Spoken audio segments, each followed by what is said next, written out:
Welcome to Combos from the Couch by Lifestance Health, where leading mental health professionals help guide you on your journey to a healthier, more fulfilling life. Hello, everyone, and welcome to Combos from the Couch by Lifestance Health.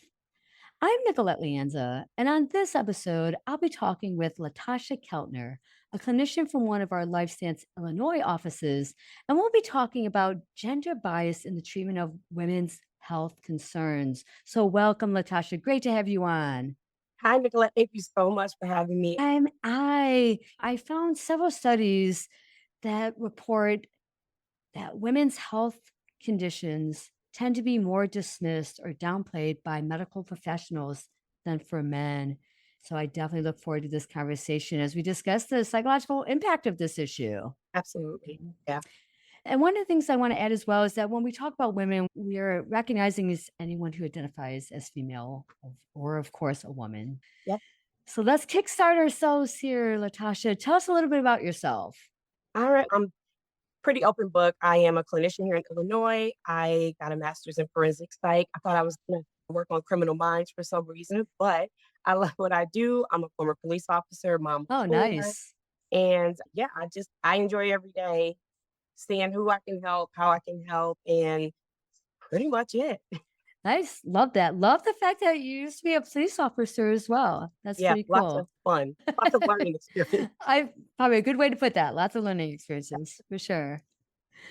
So tell us some of your observations of how women's chronic health concerns or conditions may be more typically dismissed than in men and attributed Okay. to psychological issues. Tell me more about that. Yeah, absolutely. What I learned from my own personal experience is that, like, when you go in and you meet with your doctor, most doctors are, majority of doctors, maybe just most, are men. They outnumber female doctors. And men and women, we don't think alike, right? So when you go in and you meet with the man and you're giving these concerns, I think that their thought pattern is that, okay, these might be concerns, but it may not be something that rises to the level that we may think is very important or is serious.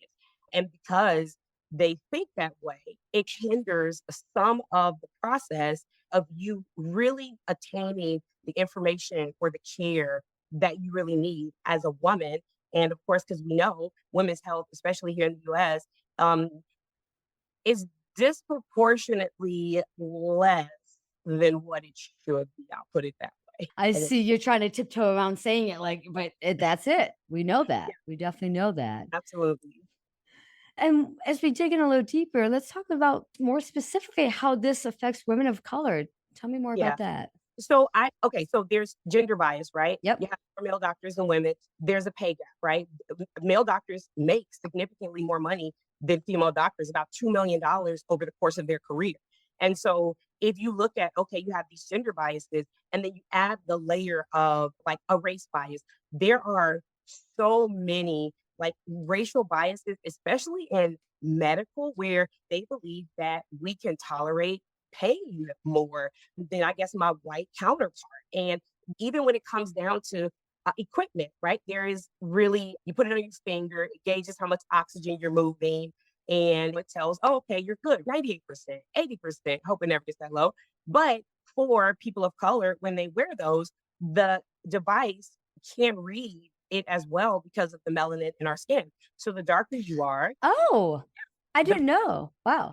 actually a fact. People can go look that up. They're holding a whole like meeting, convention, whatever it is, to address it. Mm. If I go in and I'm having difficulty breathing and I'm saying they can see me gasping and I'm having trouble, but the pulsometer says I'm at 98%, they're going to take that over me looking at me and how I'm presenting. And it's extremely frustrating. So not only do I have to come well prepared for these meetings or these appointments, but I also have to overcome the additional challenges that are presented because of misinformation in medicine books Mhm. like that they're teaching doctors every single day that are coming out. And if they aren't careful and they don't do extra research to see, hey, okay, is this actually an issue? We're beholden to what's in front of us. Excellent point. You already named a few of the possible reasons for this gender bias and racial bias. Any other ones you want to add to that? I think it's mostly I don't think that it is malicious intent. Okay.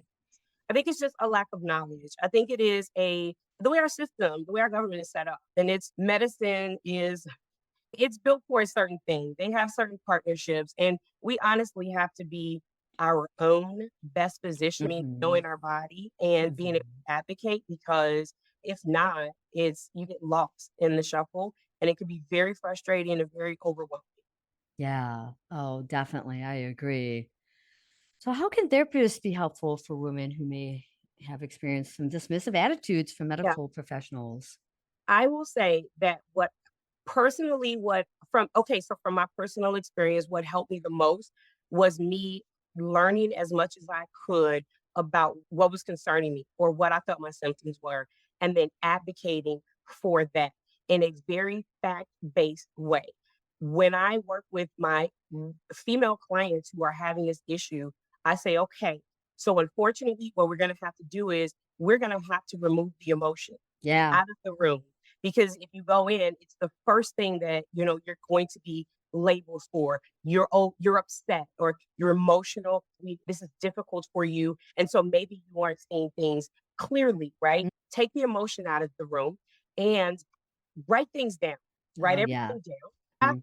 questions based on what you're experiencing. Have examples. You may need to take pictures of something that presented. If you have hives or if there's something else, take pictures so that you can provide that proof when you go in to meet with this individual. And also, don't hesitate to use the little my chart. All of these, they all have these now, and you sending messages through those apps and writing. I have a paper trail, and I want my questions answered. And if you're not going to offer me the quality of care that I'm supposed to get, I'm going to keep pursuing it, and you are going to be held accountable for it. Mhm. I love the fact that what you're doing with your clients is coaching them, right? Yeah, Coaching them how to address this.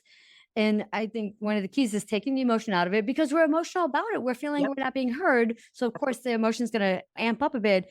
yeah, And also, when our emotions amped up, then we might not be thinking as clearly. So, writing it exactly. down is very Yep, clear too. Plus, you have evidence too that you've been sharing hmm your concerns. So, I can see where it absolutely. helps on both ends. How do we create greater awareness for this issue? You know what I always feel like is just getting the word out. It's so hard. Like so technology is everywhere. We have so many social media platforms and things, and it's like the more we talk about it, I think the more aware people become. Women right now there are so many things that are being decided for us with regard to our bodies. So this is just another piece, which I honestly was the piece that came first. Just about talking about how we're treated when we walk into these offices in these spaces and to just really let every other woman know, hey, you don't have to you don't have to deal with that. Like you don't have to tolerate it. There are things that you can do. There are steps that you can take to make sure that you're holding professionals accountable y- how they are working. It's that key of what you say is advocating for yourself and being assertive, which could be difficult for some people, but it's so crucial with this. Yeah, yeah.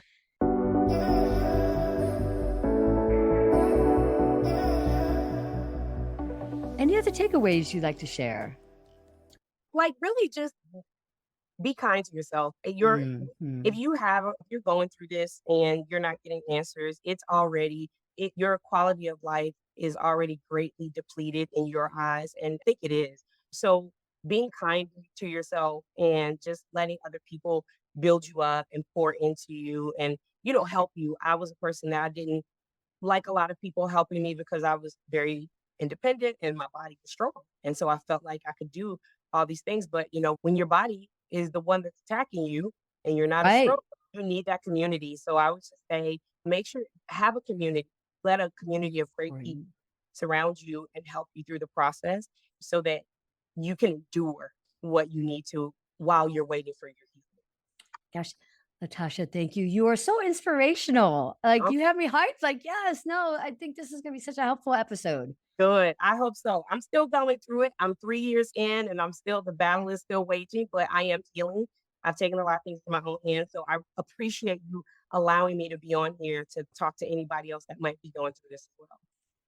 Thank you. Would love to have you back on someday. So thank you.